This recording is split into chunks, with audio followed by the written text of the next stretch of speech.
오늘 일요일이잖아요. 네. 일요일이다 보니까 교회, 특히 이제 극우, 이 교회, 기독교 쪽 교회들은 오늘 어떤 설교를 했을까? 이것도 좀 궁금했거든요. 근데 이게 그 대형교회 위주로 제가 좀 살펴봤는데요. 일단은 오늘 그 예배 설교가 올라올 법도 한데 좀 금방 내려버리는 데들도 좀 저는 보였고요. 근데 몇 군데를 좀 보면 일단은 대표적으로 은혜와 진리교회 조용문 목사가 이제 이건 설교가 아니라 기도에서 이런 기도를 합니다. 여기는 어떤 교회인가요? 여기는 이제 조용기 목사 동생. 이름 비슷하네요. 네네네. 네. 그리고 이제 이 조용문 목사 같은 경우는 워낙에 전광훈 씨와는 좀 대척점이 있었고요. 하지만 지금 세이브 코리아 소녀모 목사와 이렇게 함께 하고 있고요. 그걸 감안해서 여의도파군요. 네. 여의도파. 이제 네. 뭐 공산주의 이념을 가지고 입법하는 이들, 뭐 법대로 판단하고 다스리는 직무를 수행하는 이들이 사리사욕과 권력 장악에 눈이 멀어. 이거 누구 얘기하는 건지 정말 이분들 정말 헷갈리게 얘기했습니다. 자기들 얘기를 윤석열 씨 얘기를 남의 얘기처럼 남의 얘기처럼 하네요. 네. 눈이 멀어 불법과 불의의 기만을 자초하고 있으며 최소한의 수치심과 상식도 양심도 버린 자들의 폐악질로 인하여 다 윤석열 씨 쪽 얘기잖아요. 그래서 우리나라는 무법천지가 되었습니다. 그렇습니다. 네. 여기까지 진짜 정말 무법천지가 된 진짜 다 윤석열이에요. 그렇죠. 그런데 이러한 실상을 대통령이 비상계엄 선포로 다 드러났다. 그러니까 여기까지 보면은 이게 대통령 때문에 무법천지가 됐다 이렇게도 들리는데 네. 이런 논리로 대통령을 옹호하고 있는 겁니다. 그래서 반국가 세력의 정체를 제대로 인식하게 됐다. 선거가 부정으로 심각하게 유린되고 있다는 사실을 확실하게 알게 됐다. 뭐 이렇게 얘기하면서 뭐 2030 세대뿐 아니라 중학교, 고등학교, 초등학생까지 다 알게 됐고 비상계엄 선포가 비상계몽 선포였음을 심각하게 알게 됐다. 계몽령파군요. 네, 이러면서 위기와 상황을 담대하게 대처하고 극복할 수 있도록 그래서 애국 용사들을 일으켜 달라. 대통령이 복귀해서 진두지휘하게 해달라. 네, 이렇게 기도를 했습니다. 탄핵 기각해달라 이 얘기군요. 네. 그렇죠. 그리고 이거는 오늘은 아니고 김진욱 목사가 그 세이브 코리아 쪽이랑 정광훈 씨 쪽이랑 왔다 갔다 하잖아요. 네. 어제는 광화문을 갔어요. 그런데 이번엔 막 이런 얘기를 합니다. 선거관리위원회를 바짝 들어다가 서해바다에 던져야 된다. 네, 이런 얘기를 하면서 선관위를 막 때리고 어떤 얘기를 하냐면요. 파주시 진동면의 경우 투표 가능수가 144명인데 실제 투표한 사람이 123명이다.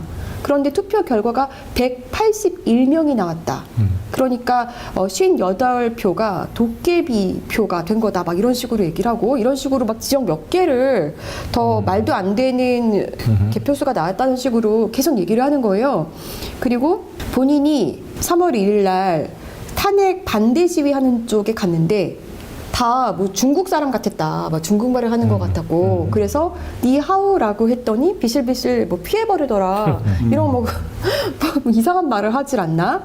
그리고 본인이 이제 한남동 쪽에 가서 청년들하고 대화하다가 그 청년들이 따끈한 오뎅국 먹고 싶다고 해서 2,000명분 사줬다.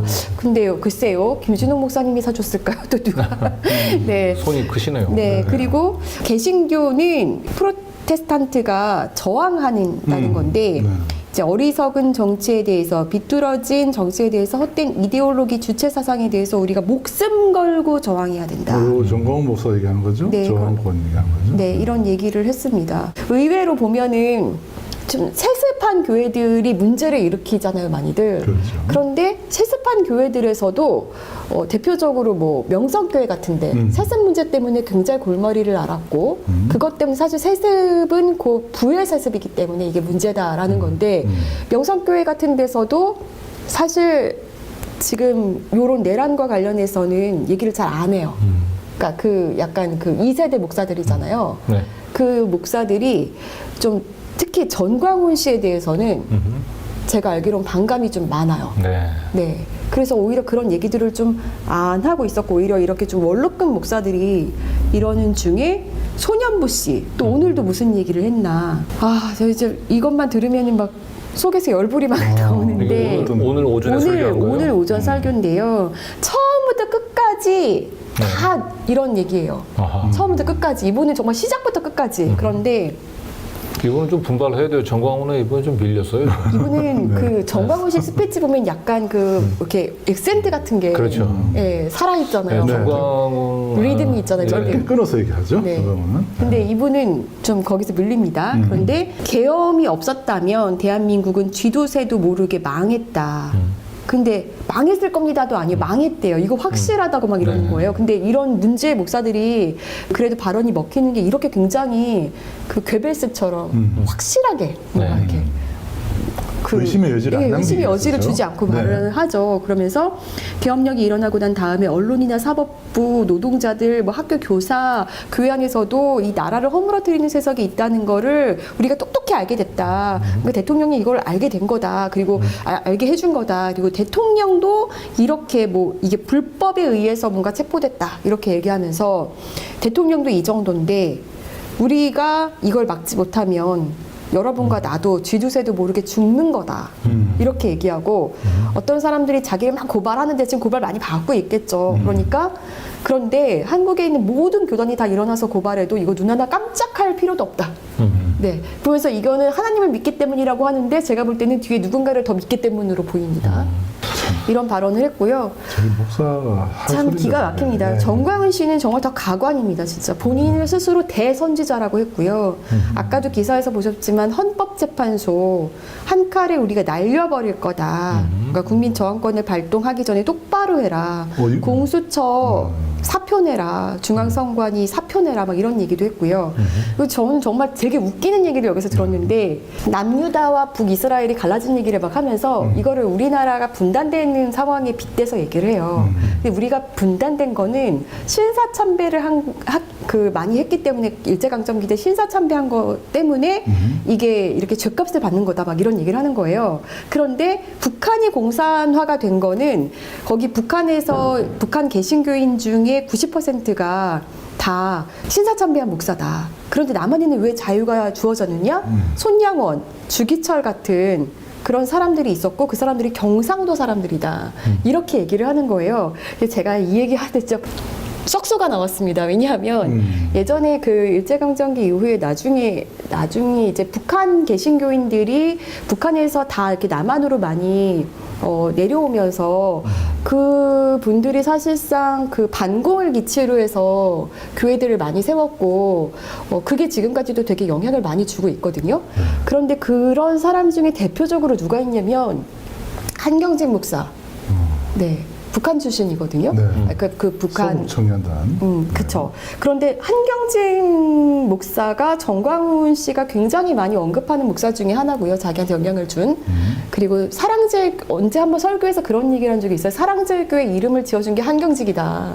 근데 지금 북한이 공산화된 거는 그때 신사참배 많이 한 사람들 때문이라면서요. 그런데 한경직 목사도 사실 신사참배했던 사람 중에 한 명이거든요.